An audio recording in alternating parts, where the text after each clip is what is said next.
আমরা আজকের এই স্কুল বয়কট যে কর্মসূচি সেটাতে সম্পূর্ণভাবে সামিল হয়েছি। আমার স্কুল থেকে শুরু করে আশেপাশে সমস্ত স্কুলেই আমরা এটা পালন করছি। কিন্তু আমার কিছু প্রশ্ন আমি আপনাদের মাধ্যমে তুলে ধরতে চাই। এই কর্মসূচি বেশ কয়েকটা জেলায় ভালো জমায়েত হয়েছে, নদিয়া মুর্শিদাবাদে ভালো জমায়েত হয়েছে, যদিও বহু জেলায় এই ডেপুটেশন দেওয়াই হচ্ছে না, সেরকম খবরও আমার কাছে রয়েছে। তবুও কেন এই কর্মসূচিকে সাফল্যের জায়গায় নিয়ে যাওয়া হলো না? নিয়ে যেতে কেন নেতৃত্ব ব্যর্থ হলো? সাফল্য বলতে শুধুমাত্র ভাতা বৃদ্ধি, বেতন বৃদ্ধি এটাই নয়। এটা একটা আন্দোলন সফল হয় যখনই আমরা সাধারণ মানুষের মধ্যে সেই আন্দোলন বা আমাদের যে বার্তা, আমাদের যে দাবি, সেটাকে আমরা তুলে ধরতে পারি। আমরা এখনো পর্যন্ত কোনো ইলেকট্রনিক্স মিডিয়াকে পাশে পাইনি, আমরা তাদের মাধ্যমে প্রচার করতে পারিনি, সরকারের দৃষ্টি আকর্ষণ করতে ব্যর্থ হয়েছে। হয়তো আগামীকাল গণশক্তিতে লেখা হবে, যে গণশক্তিতে লিখলে আমাদের ক্ষতি ছাড়া ভালো হবে, এই আশা আমার নেই। তো সেই জায়গায় আমরা সম্পূর্ণ ব্যর্থ। এখন পর্যন্ত আমার কাছে যতদূর খবর, সারা রাজ্যে কোনো স্কুল থেকে আইবি রিপোর্ট হয়নি। আইবি রিপোর্ট হয়নি মানে সরকার এটাকে গুরুত্ব দেয়নি। সরকার কেন গুরুত্ব দিল না এই আন্দোলনকে, কেন এই কর্মসূচিকে?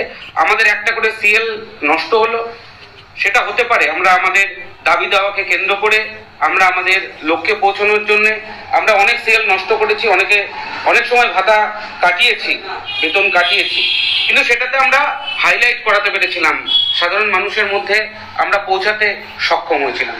কিন্তু আমাদের এই একদিনের কর্মসূচি আমরা পারলাম না। এতগুলো সংগঠনের ডাকে একটা কর্মসূচি নেওয়া হলো এতদিন পর, তাও একদিনের জন্য কেন?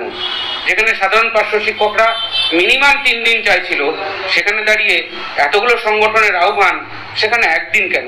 সবাই এই প্রশ্ন তুলেছেন, আমি তাদের সঙ্গে একমত যে একদিনের এই আন্দোলনে, এই কর্মসূচিতে সরকারের কর্ণপাত হবে না। তাহলে কেন নেতৃত্বরা সাধারণ পার্শ্ব শিক্ষকদের এই আহ্বান শুনলেন না? কেন তাদেরকে গুরুত্ব দেওয়া হলো না? আমরা দেখতে পেলাম যে বহু জেলায় এই আহ্বান পৌঁছলোই না, নিচু স্তর পর্যন্ত এই আন্দোলনকে পৌঁছানো গেল না, পার্শ্ব শিক্ষকদের নিচু স্তর পর্যন্ত।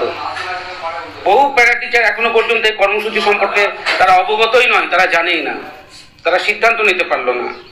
এটা কি উচিত ছিল না যে জেলা ওয়ারি মিটিং করে এই সিদ্ধান্তটা নেওয়া, ব্লক ওয়ারি মিটিং করে এই সিদ্ধান্তটা নেওয়া উচিত ছিল না? এতজন নেতৃত্ব, আপনারা বলছেন 4-4টি সংগঠন, যদিও কার কতটা দম আছে সেটা অন্তত পক্ষে বাংলার প্যারা টিচাররা জানে।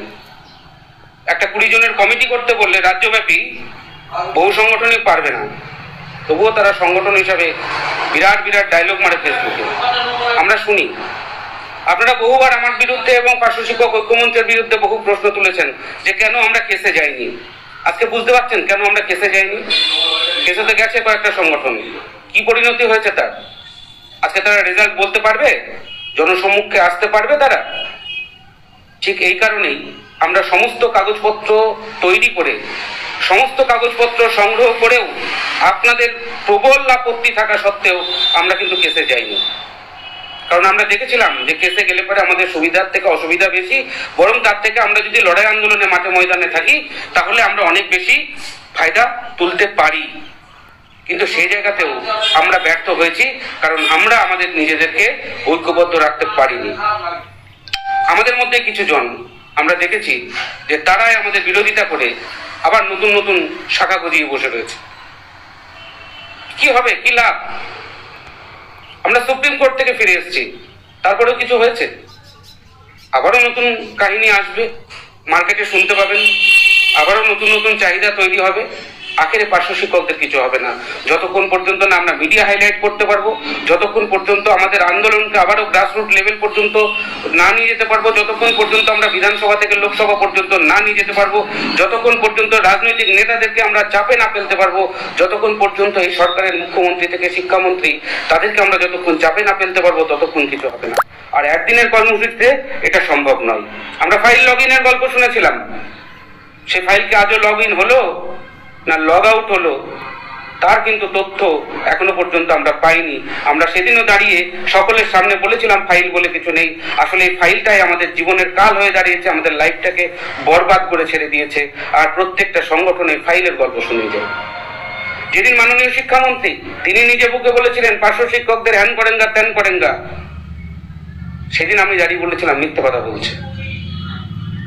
আজকে যে সমস্ত নেতৃত্বরা এই ছেলে খেলাটা শুরু করলেন, তাদেরকে আমি একটা কথাই বলে দিই, আপনাদের উদ্দেশ্য পার্শ্ব শিক্ষকদের ভালো করা নয়।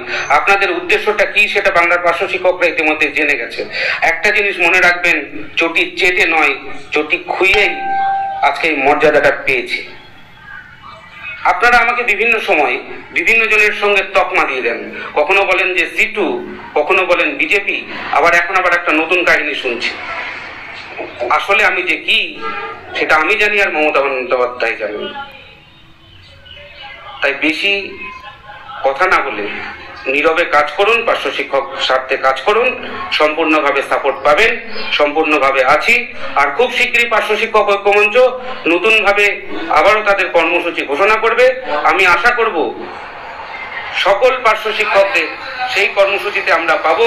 আগামী 10 দিনের মধ্যে পার্শ্ব শিক্ষক ঐক্যমঞ্চ তার কর্মসূচি ঘোষণা করবে এবং সেটা সকলের সঙ্গে আলোচনা করেই সেই কর্মসূচি ঘোষণা হবে এবং আপনারা সেই কর্মসূচিতে অংশগ্রহণ করবেন, যে কর্মসূচির মাধ্যমে আবারও আমরা আমাদের দাবিকে প্রতিষ্ঠা করতে পারবো এই কামনা রাখি। সকলকে সাধুবাদ জানাই। আজকে যারা কর্মসূচিকে সফল করার জন্য জান প্রাণ দিয়ে লড়াই করলেন তাদের প্রত্যেককে ধন্যবাদ।